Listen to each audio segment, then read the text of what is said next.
Fala galera, sejam muito bem-vindos a mais um episódio do nosso PodChefs. Meu nome é Lívia Guimarães e esse é o seu canal de empreendedorismo e finanças. Antes da gente começar, vou te lembrar de inscreva-se, curta, ative as notificações e fala para todo mundo aí do nosso canal para a gente fazer muito movimento e fazer o canal crescer mais rápido. Eu quero agradecer aos nossos parceiros, o Douglas Batista, que faz o nosso cabelo e maquiagem. Quero agradecer também a Milene Joias, que nos veste nos acessórios lindos. O tema de hoje é um tema muito importante, principalmente para a nossa região. Para o Brasil como um todo, na verdade, mas é que a nossa região é uma região muito forte no que a gente vai falar hoje. Nós vamos falar do agro. E aí a gente entra com aquela brincadeira, né? Agro é tech, agro é pop, agro é tudo. E aí eu vou querer saber da nossa convidada se é isso mesmo, se o agro realmente é tudo, principalmente no nosso país. E como o agro interfere e impacta na vida de todos nós. Como as mudanças que a gente vê acontecendo aí todos os dias nos jornais, enfim, o preço da commodity subiu, o milho não tem importação, ou tem muita exportação, ou a safra foi boa, ou choveu pouco. Como que isso impacta nas nossas vidas? Por que nós precisamos entender também do agronegócio? E o que o agronegócio tem a ver com o empreendedorismo? Então esse é o nosso tema de hoje. A nossa convidada é a Débora Franco. Ela é produtora de suinocultura de Pará de Minas. De Pará de Minas, né, Débora? Da região de Pará de Minas. De Pará de Minas e região. Isso. Eu vou ler o currículo dela, tá, gente? A Débora é mãe do Augusto e do Antônio, casada com o Neto, tem 35 anos de idade, 20 anos de carreira profissional. Ela é muito fora da curva.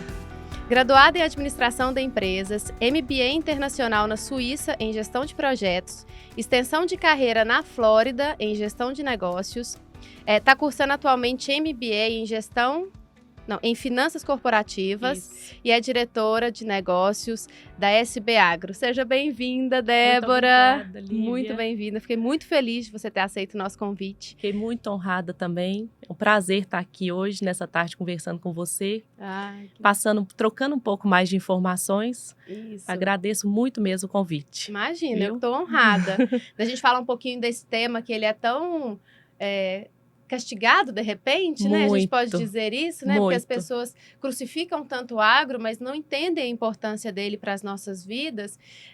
Então, eu particularmente sou uma defensora do agronegócios, trabalho também com agro, né? Eu trabalho no Cicobi Crediúna, como alguns de vocês aqui já sabem. E lá nós temos um braço muito importante no agronegócio. A gente tem um núcleo que incentiva o agro e a gente trabalha com todas as linhas de repasse do governo, enfim, para a gente conseguir fomentar ainda mais a economia, né? E gerar mais negócios, incentivar a produção, porque realmente está cada dia mais difícil manter esse negócio, né, Débora? Muito difícil. Se não são os benefícios, os auxílios e as políticas públicas, a gente não consegue caminhar sozinho. Né? É muito difícil mesmo. É porque o agro também ele apanha de todos os lados, né? Então vem o meio ambiente, vem a parte trabalhista, né? Tudo, Lívia. A lei são as trabalhistas, meio ambiente, a escassez de mão de obra, que é uma coisa muito crítica hoje, sabe, no nosso meio. Nós já falamos, as leis regulatórias.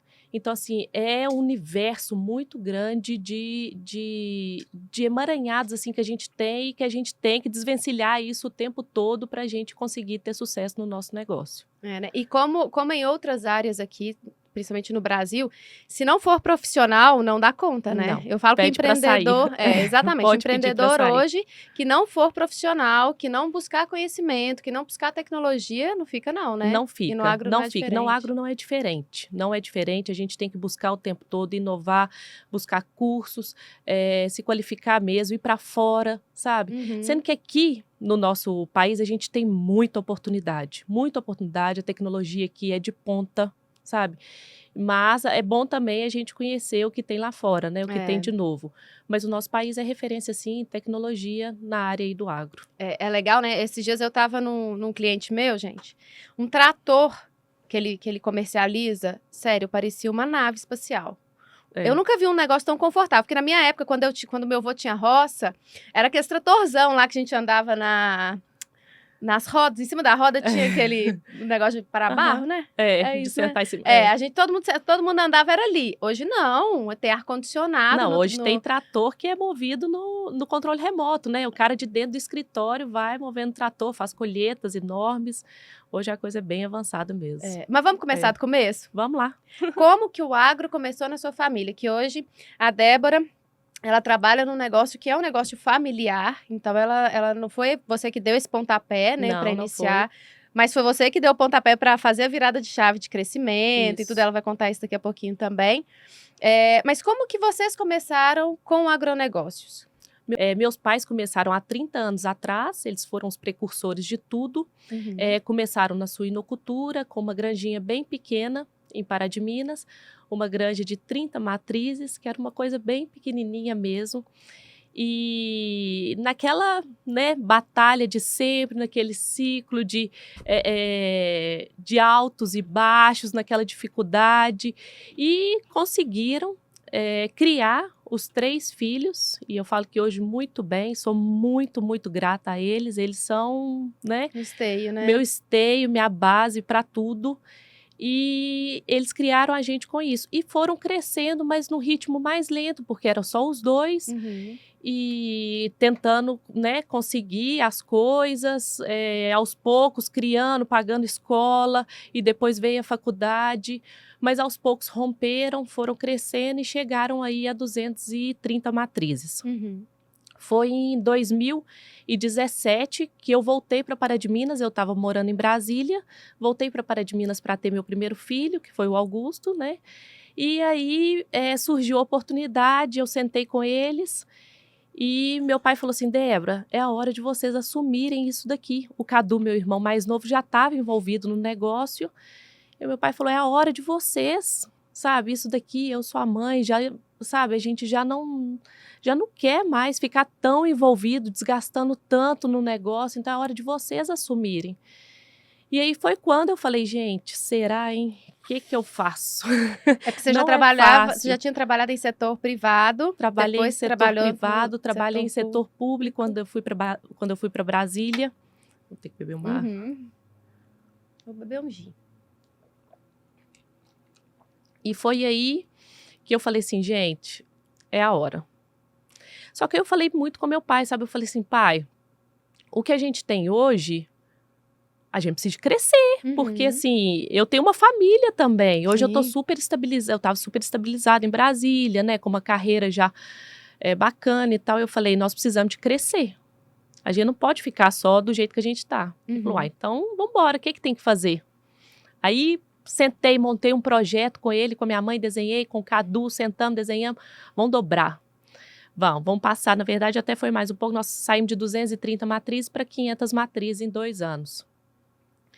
E aí fizemos acontecer, fomos no peito e na raça mesmo e fazendo a roda girar.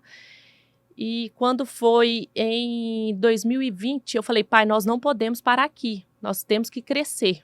Débora, pelo amor de Deus, vamos devagar, Débora, vamos devagar. Eu falando, pai, não, tem que ser, tem que alcançar o ritmo. Se a gente continua pequena, a gente acaba sendo engolido, porque a gente perde poder de negociação, a gente perde muita coisa, né? Muitos benefícios que a gente tem. E você com todo o gás, né? Querendo fazer um negócio, desenvolver. Todo o gás, assim, pra mim não tem limite, né? O negócio não tem limite. Enquanto tá com saúde, tá bem, vambora, vamos fazer acontecer. E aí ele comprou a ideia, falou, não, beleza, agora demos esse salto, vamos dar outro. E aí nós estamos agora Aí o Bernardo veio trabalhar com a gente, o Bernardo, meu irmão mais velho, veio em 2020. E nós falamos, agora nós vamos ter que dar um salto maior. Então, nós estamos num projeto, fechando um projeto agora para 1.250 matrizes, que é uma outra expansão, ou seja, já crescemos, já demos um salto grande. Estamos empenhados, estamos imbuídos. O setor, né, do agro, a suinocultura, a princípio, ela dói, sabe? Não é que dói, é um setor assim, desafiador. Porque igual nós estamos numa crise, o setor está em crise, tem 1 ano e meio, sabe? Que nós estamos passando por uma crise, mas saiu de outra, né? Que a gente nunca passou, que, né, meu pai não recorda de ter passado uma crise tão extensa, né? porque realmente a suinocultura é cíclica, tem hora que está muito bom, tem hora que está ruim, mas uma crise tão extensa, sabe, a gente nunca tinha passado. Eu acho que em 2016, não sei se 2016 ou 2017, que eu fiz a primeira visita lá na fazenda, tava numa época ruim também. Aí depois ela melhorou, ficou bom. Isso. E agora de novo. Agora de novo. É. E muito tempo. Muito tempo. Isso é crítico, né? E se você não souber dar seus pulos, você fica para trás, assim como vários colegas nossos, né, do ramo ficaram para trás nessa, porque não deram conta de sair, sabe? Agora então é hora triste. É hora de ter mais controle do seu negócio ainda, né? Mais controle do negócio. Economia de custo. E aí o povo fala, meu Deus, mas vocês são loucos, numa crise dessa, e vocês crescendo. Tem que crescer na crise. Sabe, para na hora que melhorar, você já está vendendo, você já está comercializando os produtos. É isso mesmo. Porque o tempo do suíno demora. Então, até você ter, né, o seu produto final, demora. Para o pessoal entender, quem não é do agronegócio, de repente, não entende isso muito bem. Toda a produção, vamos falar aqui de suíno, ela tem um ciclo de aproximadamente 6 meses, não é isso, Débora? São 150 dias, né? Menos um pouco. Então, 150 dias é o tempo que ele nasce até a hora que ele sai para o abate, isso. né? Quando você consegue fazer a sua venda. Então, a Débora está falando de fazer os investimentos agora, porque ela tem que preparar todas as granjas, e aí as granjas são segmentadas, né? Tem a maternidade, tem a creche, tem a engorda, enfim. Tem que preparar todas as granjas para depois ter a gestação de todo o suíno. Então, é um processo muito longo. Você está falando de fazer investimento agora para colher daqui a um ano? Eu estou falando de 150 dias depois que ele nasce, né? Ainda tem o período da gestação, que são mais 114 dias. Nossa, mãe! Então demora. E a fêmea não chega preparada dentro da granja. Então, você tem que esperar o período dela de ficar fértil para ser inseminada para ir. Então, é um período longo. Então, nós estamos falando aí de um ano, sabe? Para a gente começar. No momento que você decide fazer uma expansão, que você consegue ter o resultado dessa expansão, é mais de um ano, então. Mais de um ano, com certeza. Até os animais saírem é mais de um ano. Nossa, é um trabalho de paciência, hein? É um trabalho de paciência, é um trabalho que dói. É um trabalho que dói, assim, porque você tá lá, vai dinheiro, dinheiro que você tá colocando e não tá vendo nada entrando. Nada entrando, ao contrário, sai muito, né? E principalmente numa época de crise. E você tá investindo e você tem ainda a sua operação pra você custear. Né? E assim, e a incerteza do mercado, né? A incerteza total do mercado. Vocês investem, colocam toda a energia, esperança, dinheiro, mas não sabe muito bem o que vai ser, porque o mercado do agro, vocês não controlam muito os custos assim, de produção, de né? Nada, porque como é que você vai controlar preço de milho? Você não controla, commodities, né? Então, assim, a gente compra as commodities, que é a base de tudo, 80% do nosso custo hoje é a nutrição, né, animal, digamos soja, digamos milho, e o nosso produto final também é uma commodity. É uma commodity. Sabe? Que é uma proteína animal. Então, você não controla nem o preço dos seus produtos de entrada, né? Que você compra, e nem o valor do seu produto final. Então, comerciantes que estão nos ouvindo, pensa, a gente não, o setor do agro não controla aquilo que ele compra, porque ele precisa, o animal, ele consome milho, vamos colocar aí, milho e soja. Ele não controla o preço nem do milho, nem do soja. Nem da soja. E também não controla o preço que ele consegue vender o seu animal colocado. E ele já teve todo o custo de produção nesse meio do caminho. Porque, assim, no comércio, de modo geral, a gente escolhe aquilo que a gente vai comprar. Se está muito caro, você não compra determinado produto, compra outro. Se a gente ainda consegue dar um manejo ali. No produtor rural, não. Vocês não têm essa escolha. É lei de mercado, é oferta e demanda. O tempo todo é bolsa, nós somos regidos pela bolsa. Então, a gente não consegue. Não consegue. E não consegue fazer muita previsão também não, né, Débora? Não, muito difícil. Ainda mais com as incertezas, né? Que a gente está passando por uma pandemia agora, incertezas políticas. Não dá. Não dá. Não é fácil. Você falou um pouquinho de commodity antes. Vamos explicar para o pessoal, porque a gente ouve muito falar de commodity. O jornal fala que a commodity do milho, fala isso. As pessoas, de repente, não entendem muito bem. Conhecem a palavra, mas não entendem muito bem. O que é commodity? A commodity, na maioria das vezes, são produtos, né, que são exportados.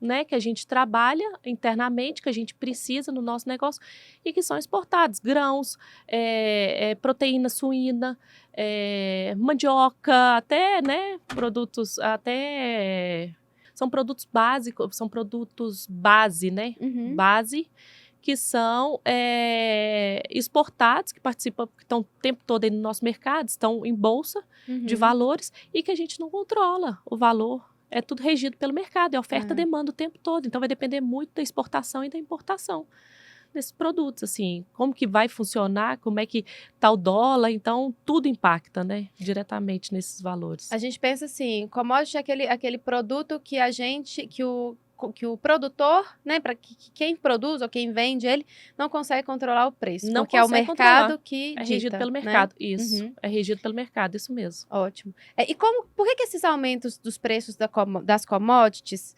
interferem tanto nos nossos bolsos, no bolso do consumidor, de modo geral? Por que o aumento do milho, geralmente o pessoal está muito em alta agora, o aumento do milho, ele deu uma caída esses dias, né?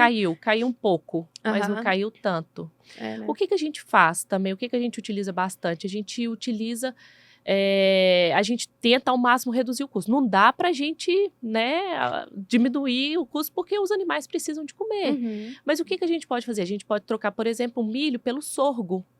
O sorgo precisa de outros componentes, como o óleo, como um palatabilizante para ficar, né, para o animal comer melhor. Mas a troca ainda é prudente e reduz o custo, mas reduz pouco, né? O custo de produção.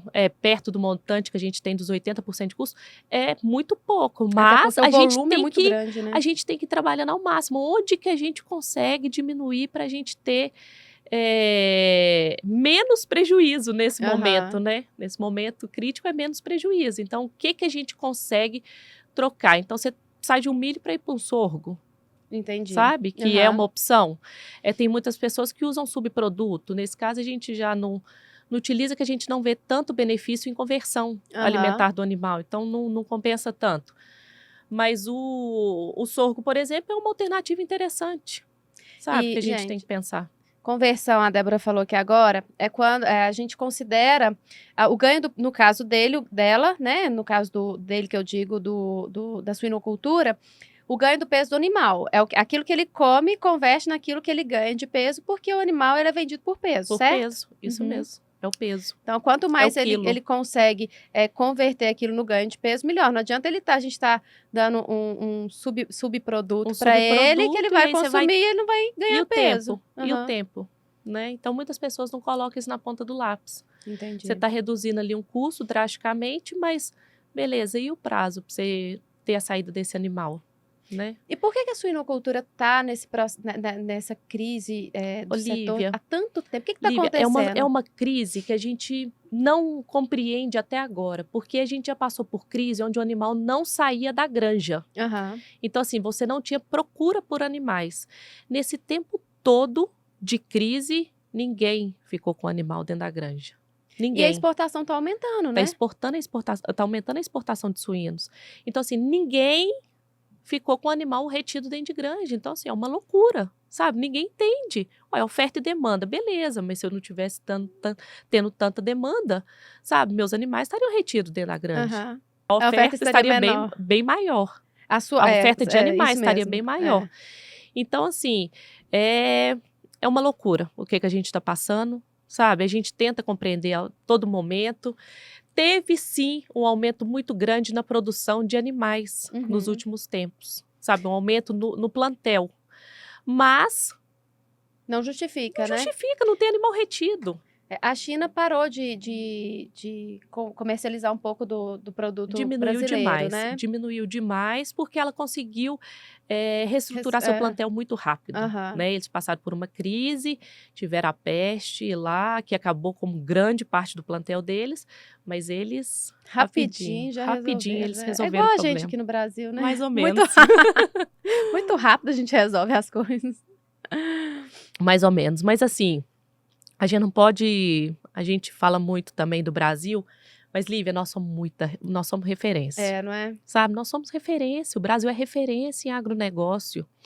A União Europeia, ela está com certo receio e, assim, né, com receio de aderir lá às questões do Mercosul. E assim, é tudo questão política, sabe? Eles não querem ver o Brasil crescendo, eles não querem ver o Brasil se dando bem. Fica naquela mimizice, fala que o Brasil compete de forma desleal, porque produz, desmata e produz de qualquer jeito os animais. Cara, a nossa lei é super rigorosa. Super rigorosa. Rigorosa. Nós temos propriedade de terra, nós temos que ter dentro da nossa propriedade 20% destinado à reserva. É cercado, é intocável aquilo. Sabe, você é sujeito à fiscalização sempre, sabe? Quantas vezes nós já fomos fiscalizados? O cara vai lá, passa, o fiscal vai lá, roda tudo, vê se tá tudo cercadinho, tudo ok, você não, é intocável a reserva ambiental. Então fica muito aí esses ambientalistas, essas, né, esse pessoal, não sei se eu posso ficar falando isso, pode? Vamos falar de esse povo falando muito, então fica muito essas questões aí, mas o povo não tem noção do que é o agro, sabe? O Brasil sem o agro não é nada. Não é nada. Vamos lá, peguei um dado aqui, gente. Em 2021, o PIB do agronegócio brasileiro cresceu 8,36% em comparação com o ano anterior. É surreal. Surreal. Isso aqui, gente, esses dados são do IBGE, tá?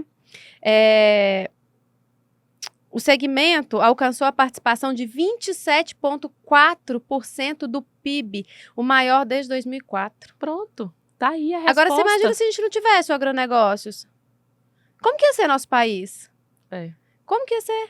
E assim, o pessoal realmente fala, por questões ambientais e tudo. Eu trabalho com operações de crédito, de repasse, como eu mencionei anteriormente no inicinho do episódio.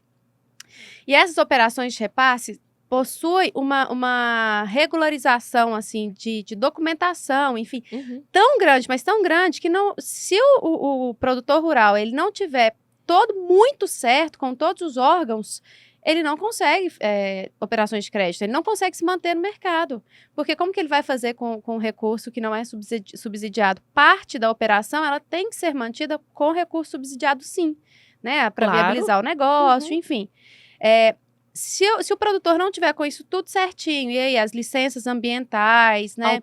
Outorga d'água, que a gente Hoje sempre... você não pode chegar e furar um poço artesiano da sua cabeça. Não pode. Você tem que abrir uma solicitação para você furar um poço, para depois você licenciá-lo. Exato. Então, assim, na nossa região, pelo menos, eu não conheço, obviamente, né, as demais regiões do Brasil, mas posso te falar que na nossa região, muito difícil um produtor rural, principalmente de grande porte, né, que não esteja todo legalizado. Até os pequenos também, para ser pronafiano e tudo, eles precisam estar com a documentação toda certinha. Tem muito benefício, sabe? Tem muito benefício, você sabe disso muito melhor do que eu, mas você tem que estar de acordo. Hoje, na hora que você vai entrar com o pleito de um investimento, né, nas linhas do ProSafra, é o que você falou, é um requisito de coisa que você tem que estar de acordo. Primeira coisa é a licença ambiental. Primeira coisa. Que é o que rege tudo, sabe? Se você não tem uma licença ambiental, você está sujeito a multa atrás de multa, que você pode fechar seu negócio e tem processos também, não tem? Tem processos, você responde a processos. Gente, é muito sério. O agronegócio não é brincar de ter fazendinha, não. Não. Não é. Não é Farmville, não. Não é, não. No negócio de vocês, como que tá esse processo de sucessão familiar? Porque você contou que começou com seus pais e tudo. A Tila tá até aqui conosco hoje. É meu alicerce, essa daí é Tila é a mãe da Débora, viu, gente? É tudo.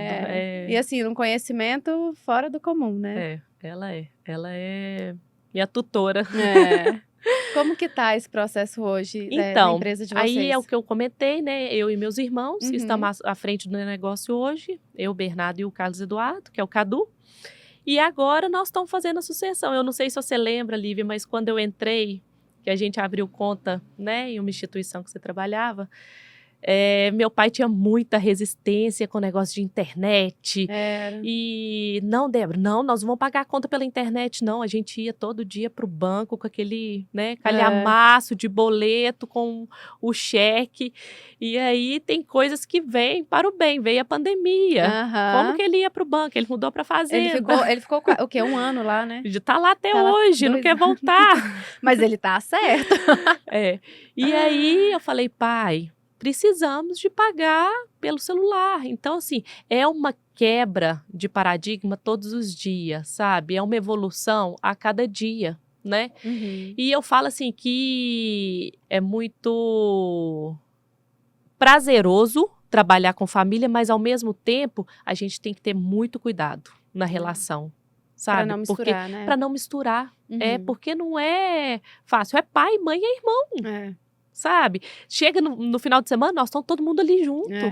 Sabe, naquele momento familiar nosso. E tem um amor garantido, né? Tem um amor garantido. Tem que ter mais cuidado. Então, Lívia, a questão da sucessão familiar, nós estamos fazendo assim de uma forma muito tranquila, sabe? Então, todo dia é uma evolução. Todo dia a gente... E a cada dia meus pais começam mais a passar as coisas pra gente. Hoje, por exemplo, eu sou responsável pelo financeiro todo, de tudo. Sabe, do negócio todo, além da suinocultura, do gado, dos negócios dele. Então, hoje eu sou responsável pelo financeiro. No início eu não podia nem saber o que tinha de saldo em banco, sabe? Então, foi uma quebra mesmo de paradigma, né, mãe? Não foi fácil, assim.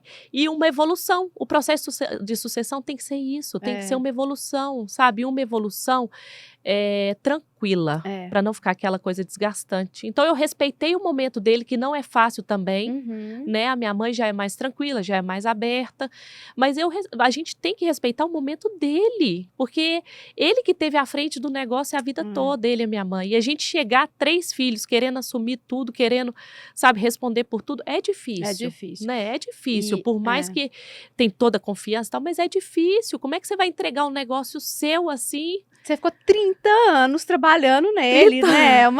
Pensa, não é fácil não, não gente. É fácil, não é fácil. É uma vida ali que você tem de construção junto, né? E assim, no momento que hoje é muito mais complicado, porque as coisas mudam tudo muito rápido, né? Antes as coisas mudavam tudo muito rápido. Então, do jeito que o pai fazia, o filho continuou fazendo, e as mudanças vinham de forma mais gradativa. Hoje não, hoje as coisas estão todas muito atropeladas.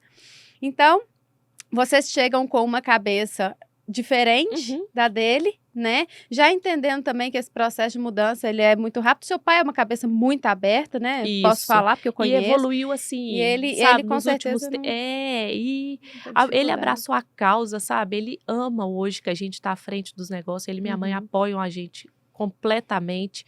E ele vê, né? O que está acontecendo.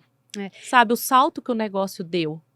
Às vezes ele comenta e fala, Débora de Deus, mas como é que nós vamos fazer isso? Eu falo, pai, crescer dói. Eu falo essa frase todo dia. Crescer dói. No início você ficava assim comigo, mas minha filha, o que você fala que crescer dói? Eu falei, e aí? O senhor não tá falando que, pagar imposto, não sei o quê, não sei o quê. Dói. Aumenta os impostos. Aumenta o número de funcionários. Aumenta o número de funcionários. Tudo. Crescer dói. E assim, o legal de vocês, a gente pode falar fazenda empresa? Tem um termo para quando é uma fazenda que tem um movimento maior e tudo, não tem? A gente chama de grupo, né? O nosso grupo de negócio. Então, grupo rural. O bom do grupo de vocês é que vocês planejaram essa sucessão. Planejamos, igual eu falei, sabe, a gente está fazendo da forma mais tranquila possível. Com tempo.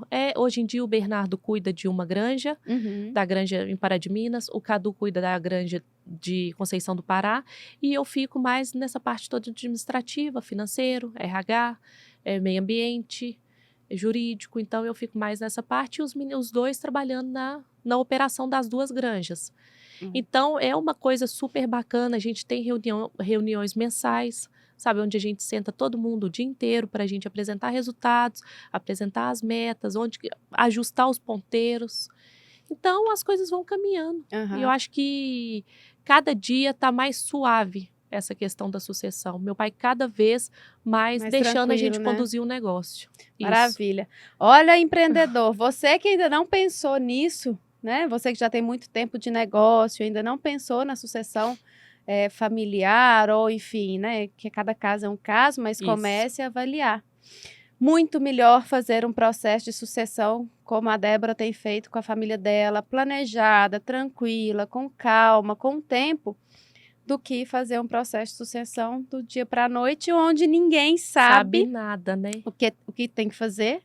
Ninguém sabe quem são os Cai de fornecedores. paraquedas. E aí, como Como é que vai você... tocar o negócio? Não é fácil. Então, assim, eu falo muito que o envolvimento da família inteira no negócio, ele é muito importante. Muito. Muito importante, porque às vezes o empreendedor fica lá, eu não quero que minha família saiba o que eu tenho, quanto que eu ganho, quanto que eu faturo.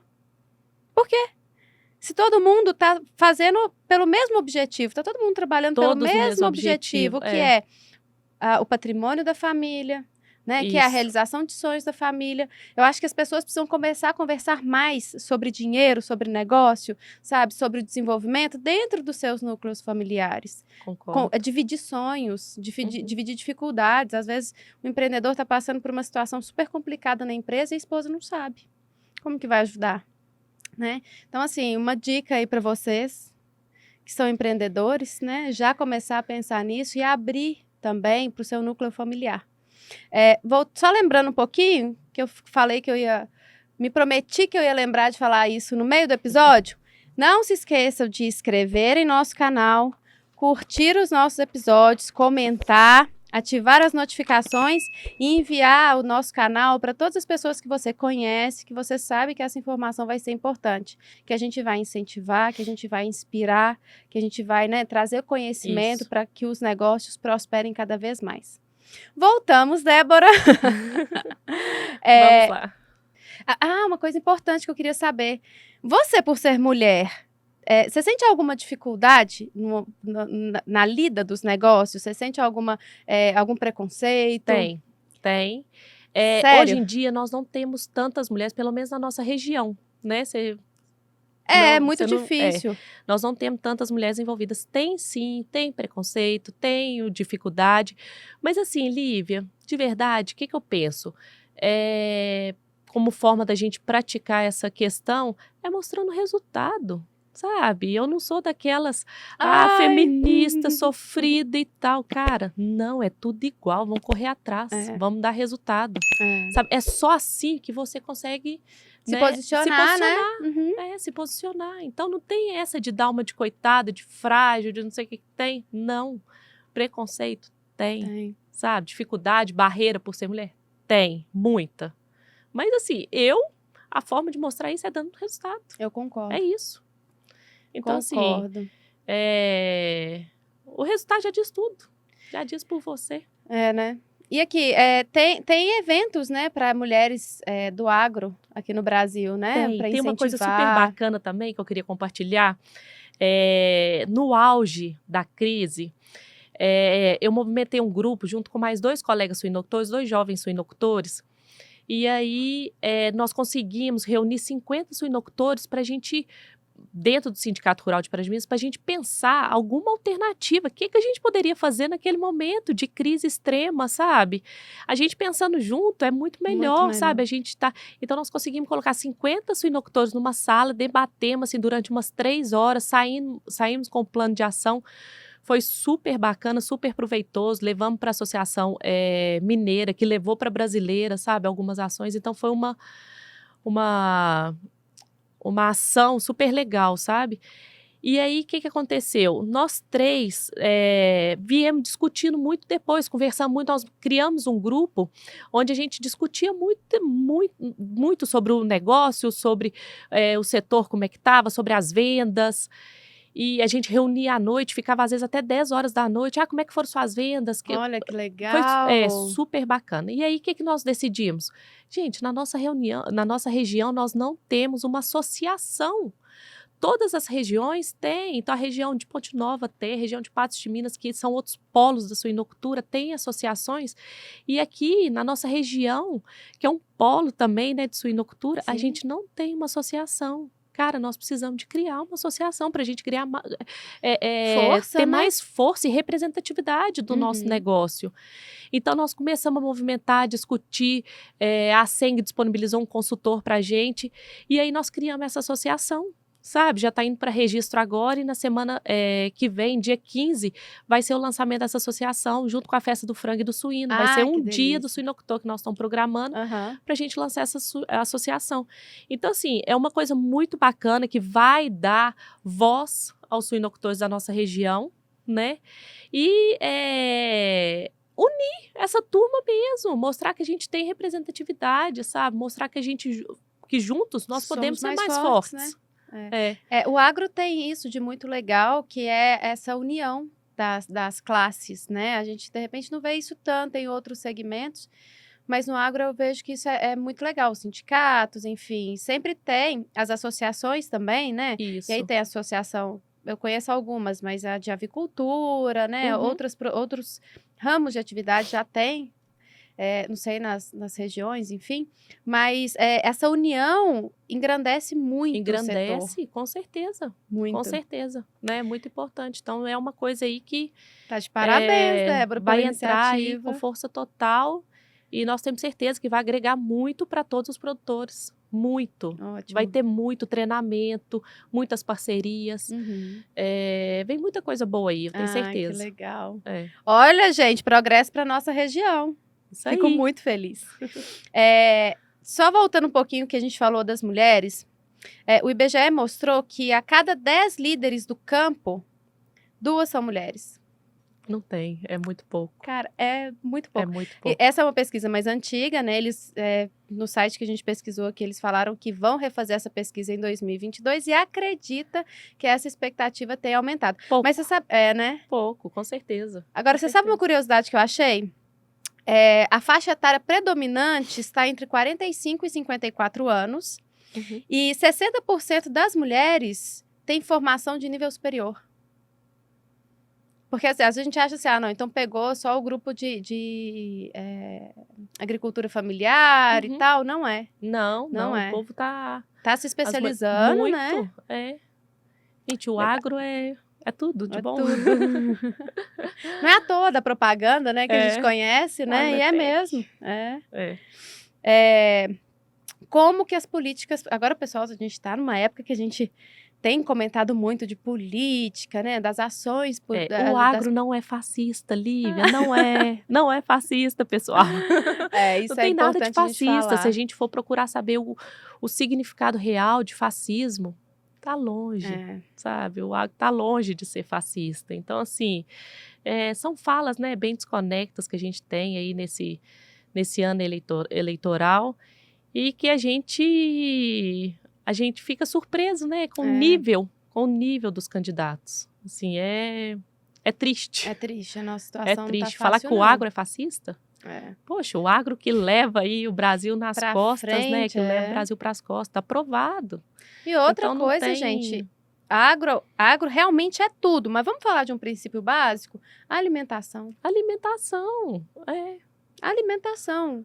O que você come hoje que não vem do agro? Então vamos começar todo mundo a comer as pílulazinhas pílula. né, que o pessoal lá da NASA, etc, faz. Já tem muita gente, inclusive, consumindo, né?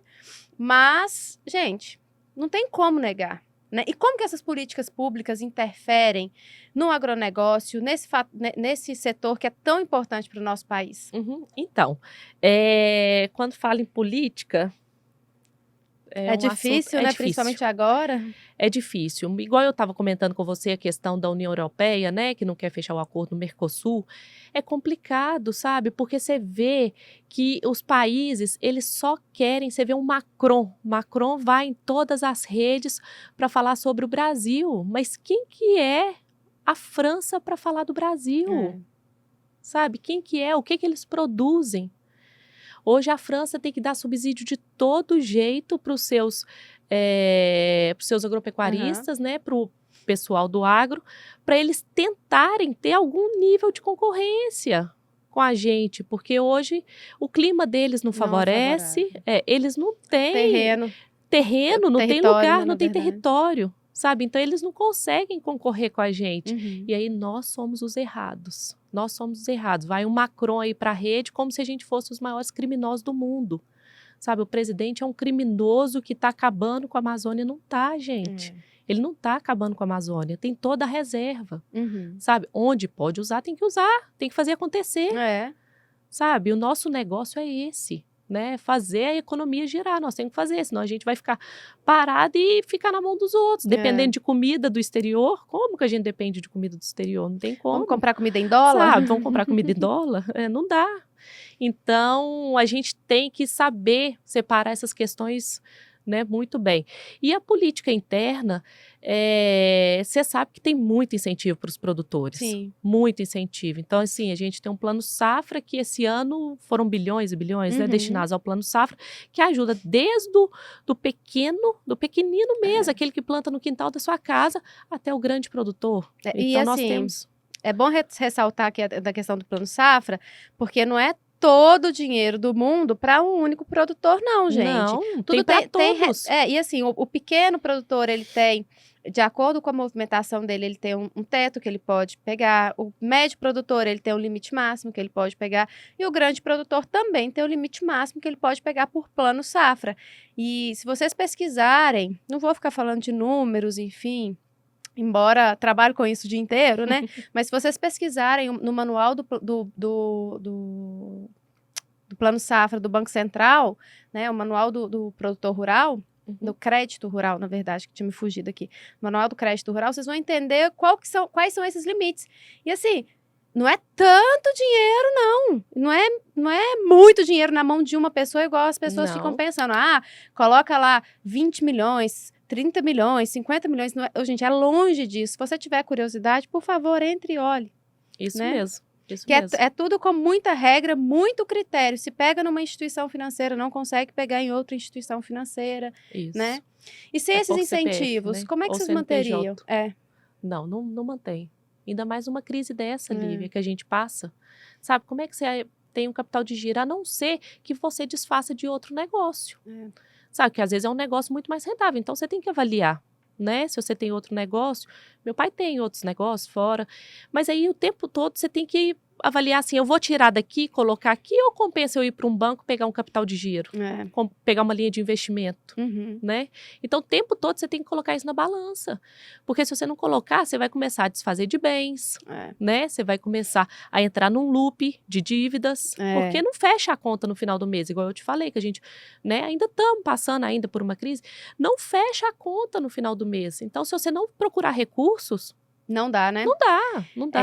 E é normal, sabe? É normal. É o que gira o negócio, hoje, né? Mas as pessoas ainda têm muita dificuldade de falar isso, Lívia. Eu fico impressionada, sabe? Eu fui numa palestra esses dias em Ponte Nova, onde um cara, assim, quer bater no peito e falar que ele pega a reserva dele todo, que ele estava colocando 600 mil reais na granja por mês da reserva. Cara, se esse dinheiro tivesse aplicado em alguma coisa, não estava rendendo muito mais do que pegar o dinheiro no ponto que eu queria falar. Então, assim, as pessoas gostam muito, sabe, de bater, mas não fazem essas análises. Não fazem. Eu estava conversando com ele é assistente de investimento, enfim, e ele estava me falando de algumas opções de investimento que ele trabalha e tudo. Eu defendo a bandeira do empreendedorismo. Daí ele me solta o seguinte argumento. Ah, porque você trabalha com muito produtor rural. Eu realmente tenho uma carteira boa de produtor rural.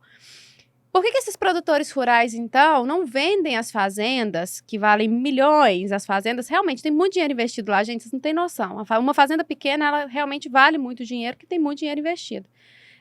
Pega essas fazendas, vende, pega esse dinheiro, investe, que vai dar CDI mais 6% ao ano. Ele vai ganhar muito mais do que a produtividade dele.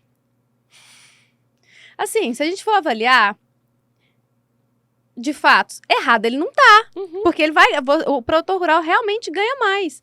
Mas, gente, como que fica o país inteiro? Como que fica? Aí você vai cruzar os braços e vai deixar... de nós? Então tá, beleza. Se estão falando que o meu negócio, ele é isso e aquilo, né? Como diz minha irmã, XPTO. XPTO. A Laís fala assim, se o meu negócio é, né, pra não falar... XPTO. É XPTO, então beleza, vou vender meu negócio, vou investir o dinheiro, vou viver de renda. Pra mim vai estar ótimo.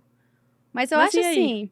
e a gente não Você quer viver de renda? E a gente não veio nesse mundo, não foi pra gente usar das coisas, sabe? Eu acho que a gente veio pra construir.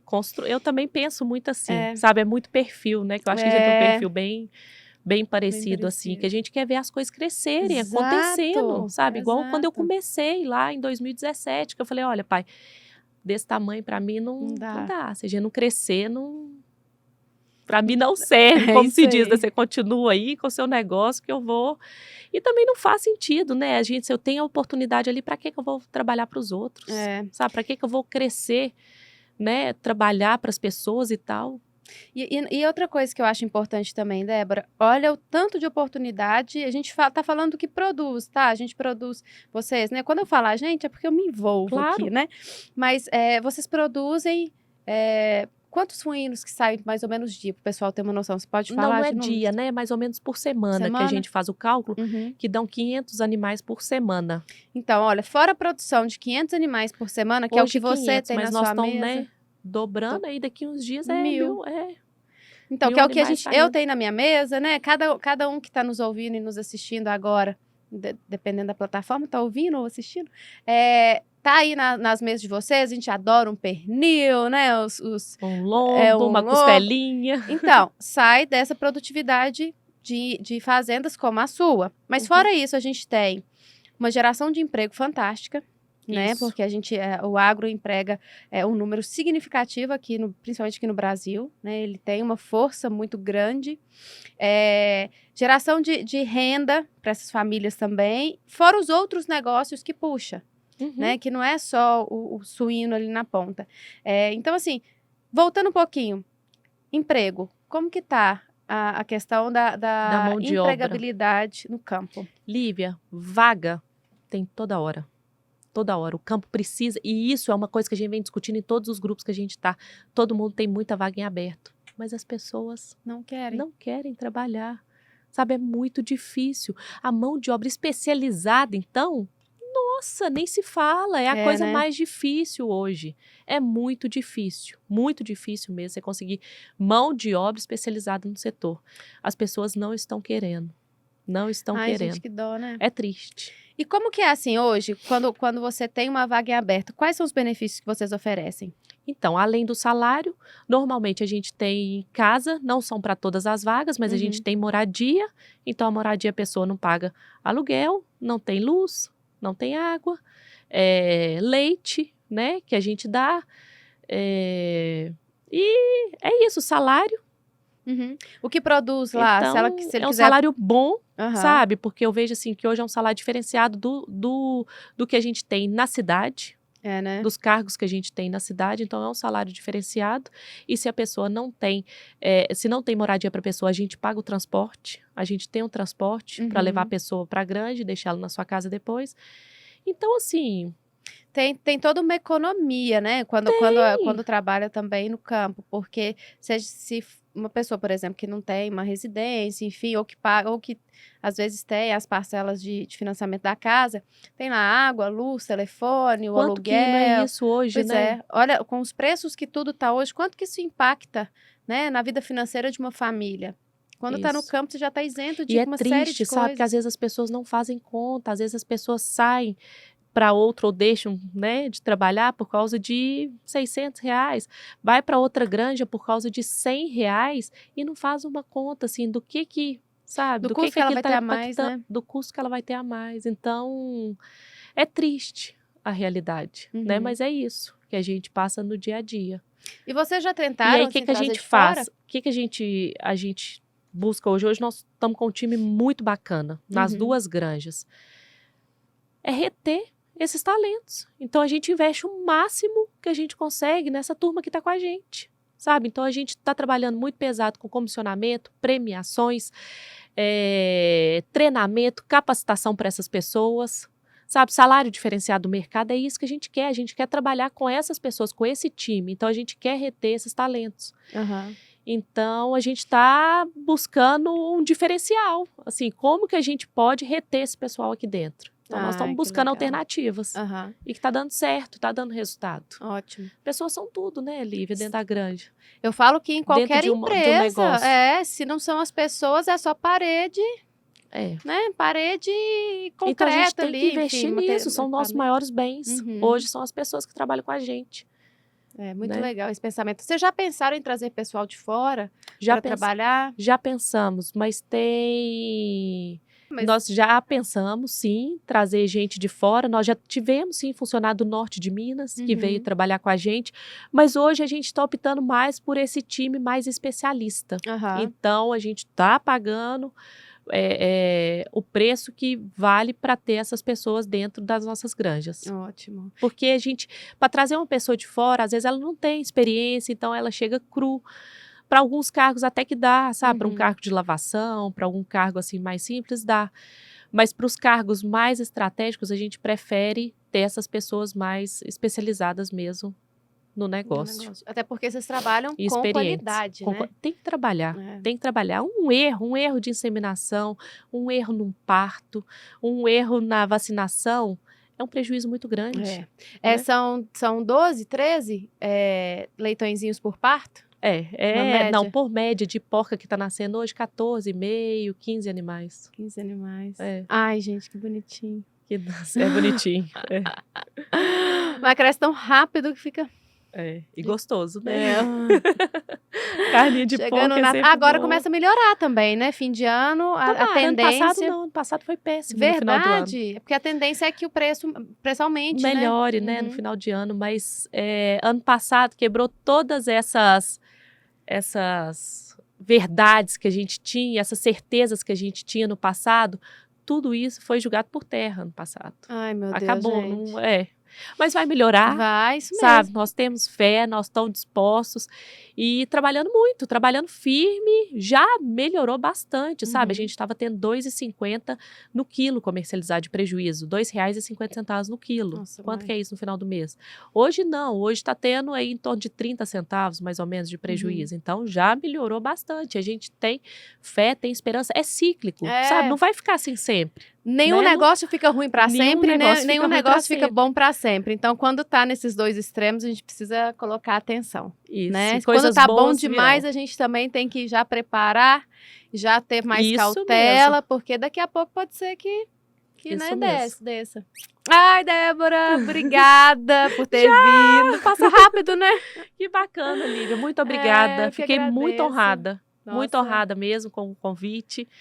Eu vi o time que passou por aqui, só time de feras, e no dia que você me ligou, eu falei, caraca, que bacana, sabe? Que reconhecimento legal.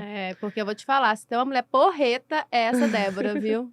Obrigada. Nossa, e eu acompanho o trabalho dela de muitos anos, né? Desde quando começou lá na Caixa Econômica, estagiária. 15, 16 anos que eu comecei. Anos, olha só.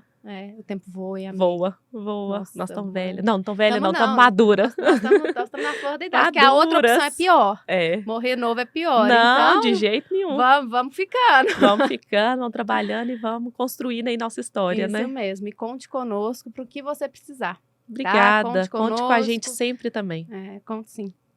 Viu? Muito obrigada. Obrigada a você, Lívia. E para você que assistiu o nosso episódio até o final, muito obrigada pela audiência. Conto com vocês também para curtir os nossos episódios, se inscrever, ativar as notificações, falar aí com todos os empreendedores, enfim, que você conhece, que você sabe que esse conteúdo vai ser bacana, e vamos alavancar o nosso canal. Até a próxima, pessoal.